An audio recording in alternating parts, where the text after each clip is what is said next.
आज की इस वीडियो में हम बात करेंगे मसाने को लेके कि यूरन जो सा है वो लीकी हो जाता है, बार बार यूरन आता है, रात के टाइम पेशाब आता है, आप लोग उसे कंट्रोल नहीं कर पाते हैं और आप लोगों का वो कंप्लीट ना होना यानी यूरन किया आप लोगों ने कंप्लीट तरह से, आप लोग ने मसाना खाली नहीं हुआ है, आप लोगों को थोड़ी देर बाद फिर हाजत फील हो रही है। आज के इस वीडियो में मैं इन सब चीज़ों को डिस्कस करूंगी और इसकी रेमेडी भी बताऊंगी कि किस तरह से आप लोगों ने इसे रिवर्स करना है और आप लोग इसे लेके चलेंगे तो 2-3 हफ्तों में आप लोगों का ये इशू जो सा है वो सॉल्व होना स्टार्ट हो जाएगा। और इस इशू को लेके बड़ी एज के लोग तो इसमें शामिल हैं, जो हमारी न्यू जनरेशन है, यंग जनरेशन है, वो भी इसमें शामिल है।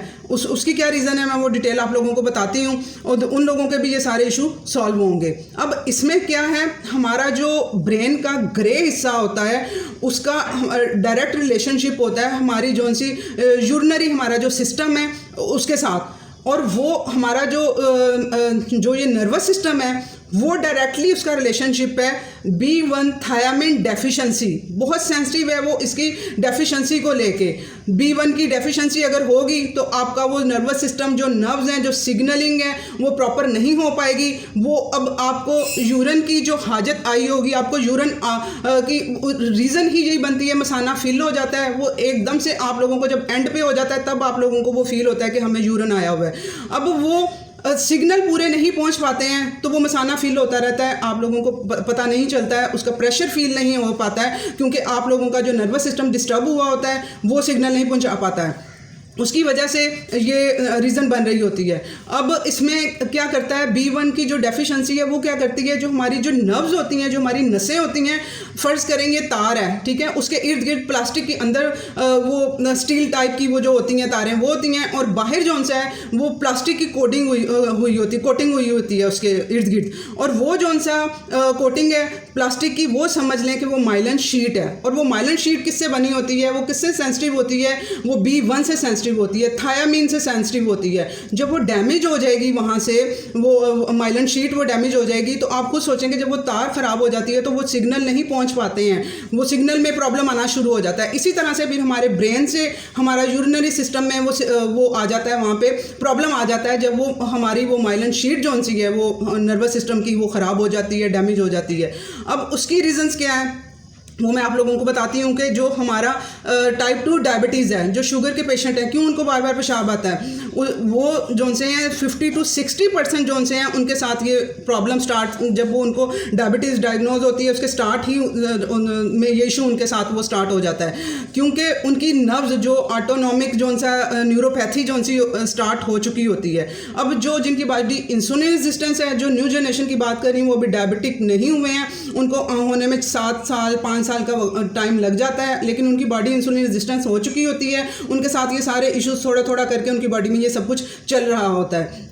तो जो नर्व्स होती हैं वो जब वीक होती हैं तो वो ये सिग्नलिंग नहीं कर पाती हैं तो वो ये इशू बना रही होती हैं। अब वो डायबिटिक पेशेंट जो से हैं वो ऊपर से उनकी खुराक, ठीक है, एक तो उनके अंदर ये इशू हो रहा है कि उनका जो B1 डेफिशिएंसी हो रही है उसकी वजह से जो ब्लड में उनके शुगर आ गया हुआ है, जो इंसुलिन उनके ब्लड में आ गई हुई है, बार बार वो उनकी डाइट वो उस तरह की है जिस तरह से कार्बोहाइड्रेट वो लोग ले रहे हैं, एक तो वो खुराक के थ्रू जो ये ले रहे हैं कार्ब्स वगैरह खा रहे होते हैं, एक तो पहले वो खुराक नहीं खा रहे जो B1 थायामीन हमें दे, दूसरे नंबर पे वो ऐसी खुराक खा रहे होते हैं कि जो डिप्लीट करे, जो इसको B1 को थायामीन को जो ख़त्म करे, उसमें जो शुगर आ जाती है, हमारे कार्ब्स आ जाते हैं, वो इसको ख़त्म कर रहे होते हैं जो थोड़ा बहुत जो जिस्म के अंदर होता है। तो वो किस कदर फिर नमनेस, जो उनके हाथ भी जो से हैं वो हाथ पाँव सुन्न हो रहे होते हैं, वो उसकी नर्व्स वो नहीं सही तरह से काम कर पा रही हैं, वो उसकी वजह से वो इशू बन रहा है। तो इस वजह से आप लोगों ने अपने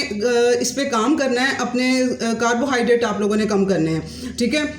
अब जो रात को भी जो बार बार यूरिन आता है, ये सारे इशू आपके सॉल्व होंगे अगर आप लोग ये आज जो मैं बताऊंगी डिटेल इसके मुताबिक आप लोग अपना वो चेंज कर लेंगे। तो अब इसमें क्या करना है, आप लोगों ने पहले नंबर पे अपने जो से लो कार्ब्स डाइट पे आना है, लो कार्ब डाइट में, और बहुत आसान है उसमें आप लोगों ने क्या करना है, लो कार्ब के लिए आप लोगों ने उसमें से निकाल देनी है, ब्रेड निकाल देनी है, चीनी निकाल देनी है, गुड़ भी नहीं यूज़ करना है, शहद भी यूज़ नहीं करना है। ये सारे जो मुझे पूछ रहे होते हैं हम गुड़ यूज़ कर लें, चीनी की जगह शहद यूज़ कर लें, हम लोग गुड़ की जगह या चीनी की जगह, ये आप लोगों ने कार्ब्स निकालने हैं। उसके बाद आप लोगों ने मैदा वगैरह, मैदे से बनी हुई जितनी भी चीज़ें हैं, मैदा निकाल देना है। होल ग्रेन आप लोग खा सकते हैं, वो लोग भी थोड़ी क्वांटिटी में आप लोगों ने यूज़ करना है।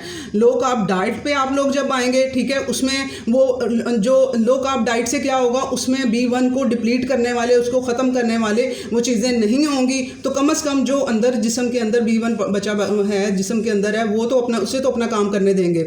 उसके बाद आप लोगों ने इंटरमिटेंट फास्टिंग की तरफ आना है। इंटरमिटेंट फास्टिंग क्या है? आप लोगों ने रात का खाना खाया है, आप लोगों ने पेट भर के रज के अपना खाना खाना है रात का।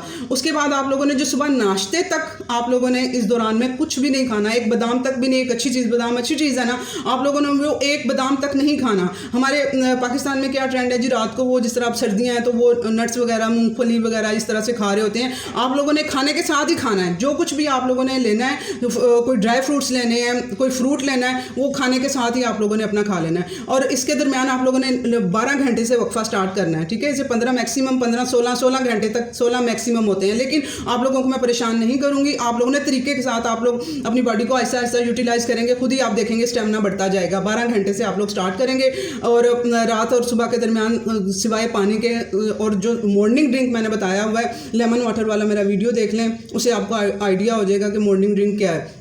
सिर्फ वो पी सकते हैं आप लोग नाश्ते से पहले। तो आप लोगों ने इसके दौरान कुछ नहीं खाना। इससे क्या होगा, इंसुलिन नहीं बार बार आएगी। इंसुलिन जब आती है, ब्लड में आती है, बार बार वो आती है, वो B1 को डिप्लीट करती है, वो उसको डैमेज कर रही होती है। इसी वजह से आंखें, गुर्दे वो सारे ख़राब, ये चीज़ें हो रही होती हैं। तो इंसुलिन को वो इस तरह से कंट्रोल, हम इंटरमिटेंट फास्टिंग के थ्रू हमारा वो कंट्रोल हो जाएगा, लो कार्ब्स के थ्रू हो जाएगा। उसके बाद आप लोगों ने एप्पल साइडर विनेगर यूज़ करना है, ठीक है। एप्पल साइडर विनेगर वो आप लोगों ने मॉर्निंग ड्रिंक में भी मैं कहती हूँ कि 2 से 3 ड्रॉप इसीलिए यूज़ करवाती हूँ कि जो इंसुलिन सुबह सुबह स्पाइक इंसुलिन आती है, सुबह सुबह जब उठते हैं तो इंसुलिन का ब्लड में जो स्पाइक उसका सुबह को आता है वो कंट्रोल हो जाए। इंसुलिन को हमारे यहाँ ये एप्पल साइडर विनेगर वो इंसुलिन को ब्लड शुगर को कंट्रोल करता है, ये हमारा एप्पल साइडर विनेगर। थोड़ी थोड़ी क्वान्टिटी में आपने ये चीज़ें यूज़ करनी है, तो एक वो उससे भी हमारा कंट्रोल हो जाएगा। उसके बाद हमारा जो ये मसाना होता है, इसमें रिसेप्टर्स होते हैं, ठीक है, मैकेनिकल रिसेप्टर्स होते हैं। मैकेनिकल क्या करते हैं, उसका वॉल्यूम कंट्रोल करते हैं, उसका प्रेशर कंट्रोल करते हैं, ठीक है। और जो कीमो रिसेप्टर्स होते हैं वो उसकी कंसंट्रेशन आप कह लें कि उसका एसिडिक होना, अल्कलाइन होना पेशाब का, वो इस चीज़ को कंट्रोल करते हैं। तो वो अब लोग जिनको बार बार पेशाब आता है, रात को पेशाब आता है, वो पानी कम पी लेते हैं। अब उसकी वजह से उनके साथ ये इशू तो चल ही रहा होता है, उसके साथ इन्फेक्शन करवा लेते हैं अपने मसाने का, ठीक है। तो वो जब उनका इन्फेक्शन, पानी कम पीने की वजह से इन्फेक्शन होता है, ठीक है। और क्योंकि वो एसिडिक हो जाता है ना, पानी कम पिएंगे आप लोग तो आपका यूरिन जो है एसिडिक ज़्यादा हो जाएगा। एसिडिक ज़्यादा होगा तो वो फिर इन्फेक्शन की तरफ चला जाता है। तो आप लोगों ने जिनको भी ये इशू है, पानी की क्वांटिटी को कम नहीं करना है। आप लोगों ने 2.5 से 3 लीटर आप लोगों ने पूरे दिन में पानी ख़त्म करना है। उसको भी आपने, और थोड़ा थोड़ा करके आप लोगों ने ये पीना है पानी, ताकि एकदम से वो सारे इलेक्ट्रोलाइट भी ना जिस्म के अंदर से आउट हों।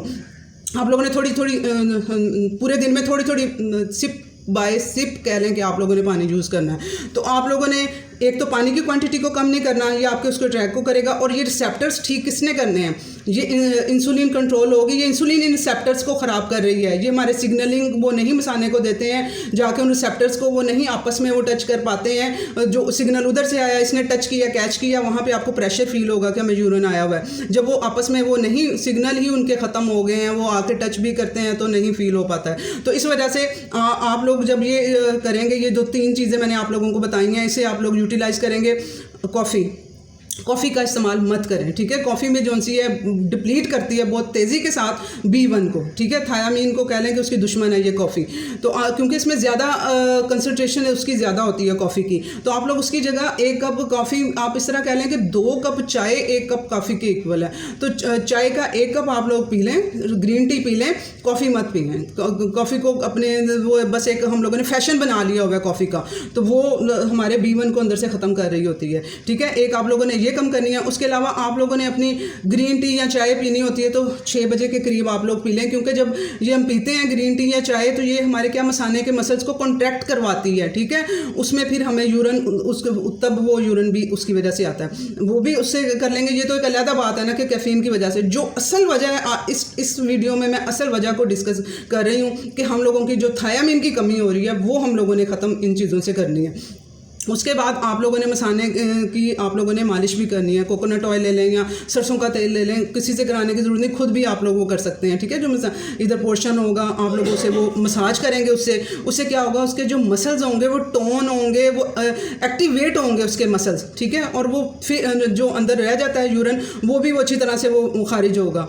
क्योंकि इसके मर्दों में, औरतों में ये ज़्यादा इशू पाया जाता है इसका, मतलब बार बार पेशाब आने का, और जो मर्द हैं उनमें भी ये इशू पाया जाता है। उनका आगे प्रोस्टेट का भी इशू इसी वजह से बन जाता है। उस पर फिर ऑपरेशन पे बात चली जाती है, जबकि ऑपरेशन भी करवा लेते हैं, सोल्यूशन नहीं निकलता है। जब तक उसकी असल रीज़न, असल जड़ को ख़त्म नहीं करेंगे तो वो मसला हल नहीं होगा। तो प्लीज़ आप ये चीज़ें अप्लाई करें। 2-3 हफ्ते बाद आप खुद नीचे कमेंट्स में कहेंगे कि हाँ जी हमारा यूरिन कंट्रोल होना स्टार्ट हो गया है। पानी कम नहीं करना, 2.5 से 3 लीटर पानी आप लोगों ने डेली पीना है। इसे शेयर करें, बहुत से लोगों को इसकी ज़रूरत है। अल्लाह हाफिज़।